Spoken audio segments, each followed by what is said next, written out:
Hello guys, എല്ലാവർക്കും solar style എൻ്റെ ചാനലിലേക്ക് സ്വാഗതം. നിങ്ങൾ ആദ്യമായിട്ടാണ് കാണുന്നെങ്കിൽ ഒന്ന് സബ്സ്ക്രൈബ് ചെയ്തിട്ട് കാണണം കേട്ടോ. എന്നിട്ട് ലൈക്ക് ചെയ്യാനും ഒരു ലൈക്ക് കൂടെ കൊടുത്തേക്കണേ. പിന്നെ ഞാനിന്ന് ഇവിടെ എന്തൊക്കെയാണ് ചെയ്യുന്നതെന്നുള്ളതൊന്ന് നിങ്ങൾക്ക് കൂടി ഷെയർ ചെയ്യാമെന്ന് വിചാരിച്ചു കേട്ടോ. രാവിലെ എഴുന്നേറ്റ് ചായ കുടിയൊക്കെ കഴിഞ്ഞതിന് ശേഷം ഇന്നൊന്ന് വീട് ക്ലീൻ ചെയ്യാനുള്ള ഉദ്ദേശത്തോടെ ക്ലീൻ ചെയ്യാൻ ഇറങ്ങിയേക്കാണ്. അപ്പം ക്ലീൻ ചെയ്യുന്നതിൻ്റെ ആദ്യമായിട്ട് ഞാൻ തറയെല്ലാം ഒന്ന് നന്നായിട്ടൊന്ന് അടിച്ചു വാരി കളഞ്ഞു കേട്ടോ. നല്ല പൊടിയാണ്, എന്നും അടിച്ചു വാരിയിട്ടുണ്ടെങ്കിലും പൊടിയാണ്. അപ്പോൾ എല്ലാ ദിവസവും അടിച്ചു വാരാറുണ്ട്, എങ്കിലും പിറ്റേ ദിവസം നേരം വെളുത്തഴിഞ്ഞ് കഴിയുമ്പോഴേക്കും ഇതൊക്കെ എവിടുന്ന് വന്നു, അത്രയ്ക്ക് പൊടിയുണ്ട് കേട്ടോ. നിങ്ങളുടെയൊക്കെ വീട്ടിൽ ഇങ്ങനെയുണ്ടോ? ഉണ്ടെങ്കിൽ ഒന്ന് കമൻറ്റ് ചെയ്യും കേട്ടോ. പിന്നെ അതിനുശേഷം ഞാൻ എന്താണ് ഇത് ഗ്ലാസ്സൊക്കെ ഒന്ന് ക്ലീൻ ചെയ്യണമെന്ന് വിചാരിച്ചു. വീടിന് ഗ്ലാസ്സാണ് കൂടുതലുള്ളത്. അപ്പോൾ ഗ്ലാസ് ക്ലീനർ വെച്ചിട്ട് തുണി നനച്ച് തുടച്ച് നന്നായിട്ട് ഗ്ലാസ്സൊക്കെ ഒന്ന് ക്ലീൻ ചെയ്തു.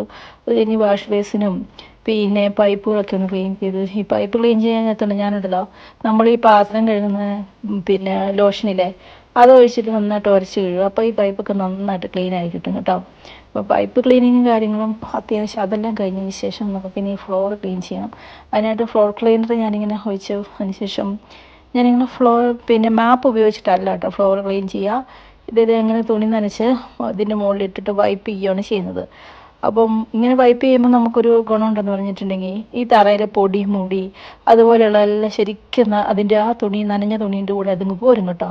ഇടയ്ക്ക് അത് വന്നിട്ട് ഇടയ്ക്ക് നന്നായിട്ട് വെള്ളത്തിൽ നന്നായിട്ട് അലമ്പി ഊരിപ്പിഴിഞ്ഞതിന് ശേഷമാണ് വീണ്ടും അത് തുടച്ചെടുക്കുന്നത്. അതിങ്ങനെ ഒന്ന് തുടച്ചതിന് ശേഷം വീണ്ടും ഒന്നും കൂടെ ചെയ്യും. അപ്പോഴത്തേനും ഏകദേശം ഉച്ചയായിട്ടുണ്ടായിരുന്നു കേട്ടോ. അപ്പോൾ മോളിങ്ങനെ വിശക്കുന്നുണ്ടെന്ന് പറയുന്നുണ്ടായിരുന്നു. അപ്പം ഞാനിങ്ങനെ തലേദിവസം ഞങ്ങളിങ്ങനെ ബിരിയാണി മേടിച്ച് വാങ്ങിയിട്ടുണ്ടായിരുന്നു. അപ്പോൾ അതൊന്നും തീർന്നിട്ടില്ലായിരുന്നു, അപ്പോൾ ബാക്കി എടുത്ത് വെച്ചിട്ടുണ്ടായിരുന്നു. അപ്പോൾ ഉച്ചക്കത്തേന് അതുകൊണ്ട് ചോറൊന്നും വേറെ ഉണ്ടാക്കിയിട്ടൊന്നുമില്ല. അത് ചൂടാക്കാൻ വേണ്ടിയിട്ട് ഞാനപ്പോൾ അടുപ്പയിൽ വെച്ചതിന് ശേഷം വീണ്ടും വന്ന് ക്ലീനിങ് തുടങ്ങിയിട്ടുണ്ട്. അപ്പോൾ ക്ലീനിങ് എന്ന് പറഞ്ഞു കഴിഞ്ഞിട്ടുണ്ടെങ്കിൽ ഞാൻ ചിലപ്പം ചെയ്യുമ്പോൾ ഫ്ലോറിലൊക്കെ വെള്ളം ഒഴിച്ച് വൈപ്പ് ചെയ്ത് കളഞ്ഞ് അങ്ങനെ ചെയ്യും. അങ്ങനെ ചെയ്യുമ്പം ഈ പൊടിയൊക്കെ അരികിലും മൂലയിലുള്ളതെല്ലാം ശരിക്കും പോയി കിട്ടും കേട്ടോ. അപ്പോൾ ഇന്ന് ഞാൻ അങ്ങനെ വെള്ളം ഒഴിച്ചിട്ടൊന്നുമില്ല. ഈ തുണി ഒരുവിധം നന്നായിട്ട് അങ്ങോട്ടേക്ക് നനച്ചതിന് ശേഷം അതുകൊണ്ടങ്ങ് വൈപ്പ് ചെയ്യുന്നു.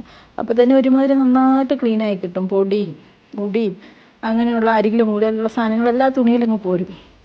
അപ്പം നമുക്കതുകൊണ്ട് നന്നായിട്ട് വൃത്തിയായി കിട്ടും. അപ്പോഴത്തേന് താഴത്തെ അത് കഴിഞ്ഞ് പിന്നെ മുകളിലൊരു കുറച്ച് സ്പേസ് ഉണ്ട്. അപ്പോൾ അവിടെയും പോയി അതൊക്കെ ഒന്ന് ക്ലീൻ ചെയ്ത് ഏകദേശം ഫ്ലോർ ക്ലീനിങ്ങും കാര്യങ്ങളെല്ലാം കഴിഞ്ഞിട്ടുണ്ടായിരുന്നു കേട്ടോ. പിന്നെ രാവിലെ തന്നെ അലക്കാനുള്ള തുണികളെല്ലാം അലക്കി ഇട്ടിട്ടുണ്ടായിരുന്നു. നമുക്കിവിടെ വീടിൻ്റെ സൈഡിൽ തന്നെ ഒരു ചാർത്തൊക്കെ ഉണ്ട്. അപ്പോൾ അതിനകത്ത് തന്നെ എല്ലാം ഇട്ടു കേട്ടോ. അപ്പോൾ എല്ലാം ഇട്ട് ക്ലീൻ ചെയ്തതിന് ശേഷം ഞാനിതിപ്പോൾ ഡോറൊക്കെ അടയ്ക്കുന്നുണ്ട്. നമ്മുടെ ഡോറിൻ്റെ അടിയിൽ ചെറിയൊരു ഗ്യാപ്പുണ്ട് കേട്ടോ. അപ്പോൾ അതിനകത്തോടെ എന്തെങ്കിലുമൊക്കെ ജീവികളൊക്കെ കയറി വരുമോ എന്ന് എനിക്കൊരു പേടി. അപ്പോൾ അതൊന്ന് വീട് പണിത സമയത്ത് അത് അത്ര ശ്രദ്ധിച്ചില്ലായിരുന്നു. പിന്നെ അതവർ ചെയ്തു തരാമെന്ന് പറഞ്ഞു. പിന്നെ അവർക്ക് അങ്ങോട്ടേക്ക് വരാനായിട്ട് സമയമൊന്നും കിട്ടിയില്ല. അപ്പം ഞാൻ എന്താണ് ചെയ്തു, അതിനെ ഇതാക്കാൻ വേണ്ടിയിട്ട് പിന്നെ ഒരു ഇരുമ്പിൻ്റെ കഷ്ണം ഉണ്ടായിരുന്നു. അവിടെ ഈ ഓരോരോ കട്ടിങ്ങിനും കാര്യത്തിനൊക്കെ അതെടുത്തിട്ട് അതങ്ങോട്ടേക്ക് ക്ലോസ് ചെയ്തു കേട്ടോ. അപ്പം പിന്നെ അതിൻ്റെ അകത്തോടെ ഒന്നും കയറത്തില്ല. പിന്നെ അതെല്ലാം കഴിഞ്ഞ് നമ്മുടെ മാറ്റും കാര്യങ്ങളെല്ലാം എടുത്തിട്ട് എന്നാൽ പിന്നെ ഒരു കുളിയൊക്കെ അങ്ങ് പാസ്സാക്കാമെന്ന് വിചാരിച്ച് ഒന്ന് കുളിക്കാനൊക്കെ ആയിട്ട് പോവുകയാണ്. അപ്പോഴത്തേക്കും നമ്മുടെ കുളിയെല്ലാം കഴിഞ്ഞ് ഇറങ്ങിയിട്ടുണ്ട്. കുളി കഴിഞ്ഞ് വന്നപ്പോഴേക്കും നന്നായിട്ട് വിശക്കുന്നുണ്ടായിരുന്നു കേട്ടോ. അപ്പോഴത്തേനും മോളും വന്ന് എനിക്ക് വിശക്കുന്നു, നമുക്ക് കഴിക്കാമേ എന്ന് പറഞ്ഞിട്ട് പിന്നെ ഞങ്ങൾ ചൂടാക്കി വെച്ച ഫുഡൊക്കെ എടുത്തു. അതിനുശേഷം അവിടെ പോയിരുന്നുകൊണ്ട് ആസ്വദിച്ചു പതുക്കെ സമാധാനത്തോടെ അതൊക്കെ ഒന്ന് കഴിച്ചു. കഴിഞ്ഞ ശേഷം അപ്പോഴത്തേനും കുറച്ച് പാത്രങ്ങളൊക്കെ ഉണ്ടായിരുന്നു കഴുകാനായിട്ട്. അതെല്ലാം ഒന്ന് കഴുകി വെച്ച് വീണ്ടും അവിടെയെല്ലാം ഒന്നും കൂടിയൊക്കെ ക്ലീൻ ചെയ്ത് വന്നു.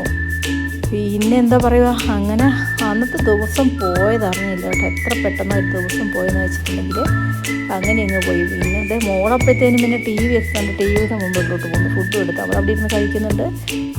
ഇതാണ് കേട്ടോ നമ്മുടെ പ്രയർ ഏരിയ എന്ന് പറഞ്ഞാൽ മെയിൻ ഡോറിൽ നിന്ന് കയറി വരുമ്പോൾ തന്നെ നമുക്ക് ഫസ്റ്റിലെ വ്യൂ കിട്ടുന്ന രീതിയിലാണ് പ്രയർ ഏരിയ അറേഞ്ച് ചെയ്തേക്കുന്നത്. എനിക്ക് ഭയങ്കര ഇഷ്ടത്തോടെ ഇഷ്ടമുള്ളൊരു ഏരിയ ആണ് കേട്ടോ ഇത്. പിന്നെ ഇവിടെ ചെറിയൊരു ഷോക്കേസ്, അതൊന്നും ഞാൻ ഓവറായിട്ടൊന്നുമില്ല, ചെറിയ രീതിയിലൊക്കെ ചെയ്തിട്ടുണ്ട്. പിന്നെ നമ്മുടെ സ്റ്റെയറും കാര്യങ്ങളൊക്കെ ഇങ്ങനെയാണ് പിന്നെ വുഡിലാണ് ചെയ്തേക്കുന്നത്. ഇതുണ്ടോ കുറച്ച് മയിൽപ്പീലി, നമുക്കതൊരു എന്താ പറയുക, ഞങ്ങൾക്ക് തോട്ടമുണ്ട്. അവിടെ തോട്ടത്തിൽ പോയി കഴിഞ്ഞാൽ മയിൽ അവിടെ പീലി പോയി ചിട്ടേക്കുന്നത് ഞാൻ പെറുക്കി കൊണ്ടുവന്നതാണ് കേട്ടോ. ഇതിന് നമ്മുടെ ഇവിടെ ഫ്രണ്ട് മുകളിലുള്ള ബാൽക്കണി നിൽക്കുമ്പോൾ കാണുന്ന കാഴ്ച ഇതാണ്. ഇവിടെ ഇങ്ങനെ ഇപ്പോൾ ഉണ്ടല്ലോ, ഇതിപ്പോൾ റൂമിൻ്റെ സൈഡിൽ നിൽക്കുമ്പോൾ ഒരു ബാൽക്കണി ഉണ്ട്, അവിടെ നിന്നുള്ള വ്യൂ ആണ് ഈ കാണുന്നത്. ഇതിങ്ങനെ ഈ ഏരിയയിൽ ഇപ്പം അടുത്ത വീടുകളും കാര്യങ്ങളൊന്നും ആയിട്ടില്ല. ഞാനിവിടെ ഫ്ലോട്ട് വാങ്ങി വീട് വെച്ചതാണ്. ഇപ്പോൾ ഇവിടെ കാണാനായിട്ട് ഭയങ്കര രസമാണ് കേട്ടോ. ഇങ്ങനെ പ്ലെയിനായിട്ട് ഇങ്ങനെ നിറച്ച് പച്ചപ്പൊക്കെ പിടിച്ചിട്ട് അങ്ങനെ ഒന്ന് കിടക്കുവാണ്. ഭയങ്കര രസമാണ് ഇവിടെ നിന്ന് കാണാനൊക്കെ. ഇനി തൊട്ട് മുകളിൽ റോഡൊക്കെ ഉണ്ട്. പിന്നെ ഞാൻ റോഡിൽ നിന്ന് കുറച്ച് താഴെയായിട്ടാണ് കേട്ടോ ഞാൻ വീട് വെച്ചേക്കുന്നത്. അതുകൊണ്ട് തന്നെ ഇവിടെ നിന്ന് നോക്കുമ്പോൾ ഭയങ്കര രസമാണ്.